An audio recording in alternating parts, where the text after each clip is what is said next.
নমস্কার সবাইকে। এটা আমার প্রথম বিবাহ বার্ষিকী উপলক্ষে আয়োজন করা আমাদের পারিবারিক একটা ছোট্ট অনুষ্ঠান বলা যায়। তো আমরা আমাদের বাতিটি জ্বালিয়ে নিলাম, আমরা একটা নিজের মন মতো একটা উইশ করলাম। উইশ করে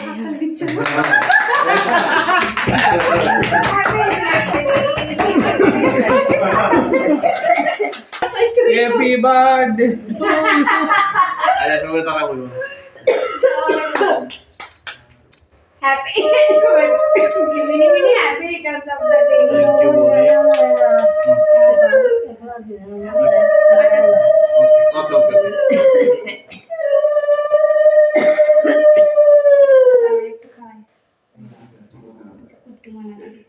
Itu buzzai ho, dekho pet kharaap karo. খাইলাও মজা।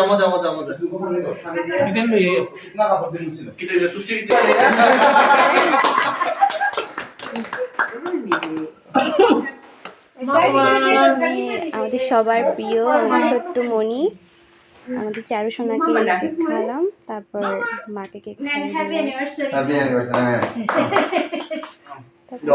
আমি আসলে বুঝলাম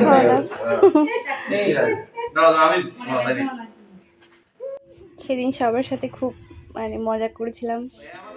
সকাল থেকে মা আর আমি রান্না বান্না করলাম যাতে আমরা সবাই মিলে একটু রাতে একসাথে খাবো বলে।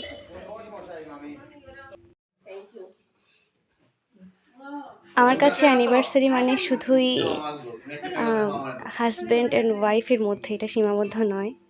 আমার কাছে মনে হয় অ্যানিভার্সারি হলো বিবাহজিত বার্ষিকীর একটা পারিবারিক বন্ধন।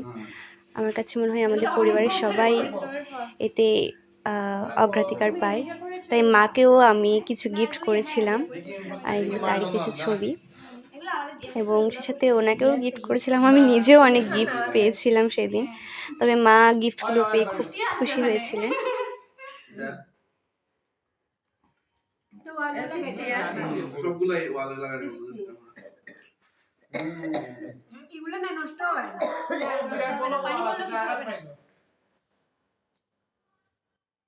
মা ছবিগুলো একটার পর একটা দেখছিলেন।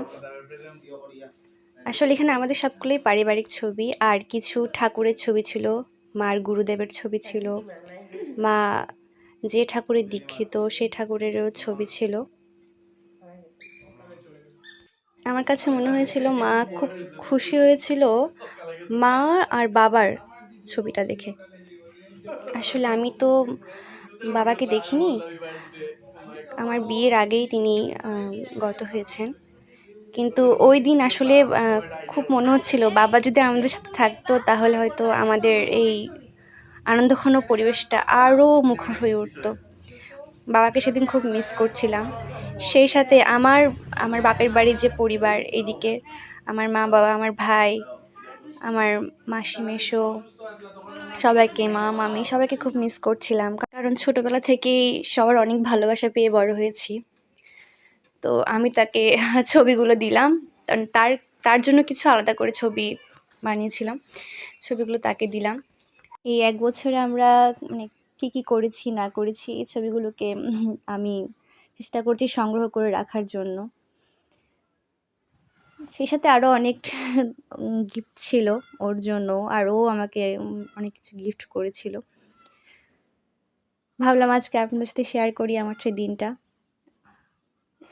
সবাই আমাদের জন্য অনেক অনেক আশীর্বাদ করবেন, আমরা সারা জীবন যেন এভাবেই হাসি খুশিতে জীবনটা পার করে দিতে পারি। সবাইকে অনেক ধন্যবাদ ভিডিওটি দেখার জন্য।